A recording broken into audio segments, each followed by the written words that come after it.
In this video, I'm going to show you how to install a new hard drive into your laptop.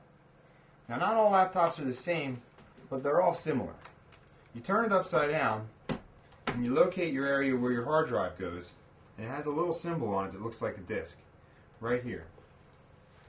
The thing is, you're going to need a very small set of screwdrivers, which I just so happen to have. Don't use a kitchen knife or a steak knife or anything that, might fit, because you could chew things up, break things, and then you're really going to be in trouble. Go out and spend a couple dollars on some screwdrivers. You'll have them forever, and they will come in handy. So we have the old drive out now.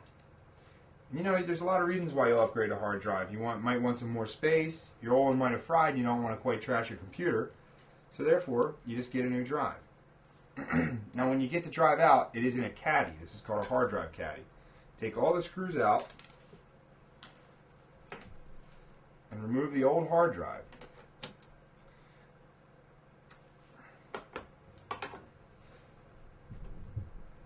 Then you're going to mount the new hard drive in the caddy, just how the old one was in there. Take the screws, screw it back in.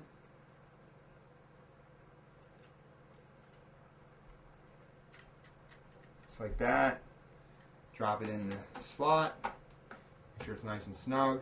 Put your screws back in your hard drive.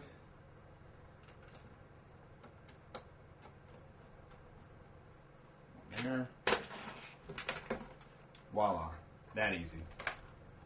Turn your computer on. And you're going to need some formatting discs.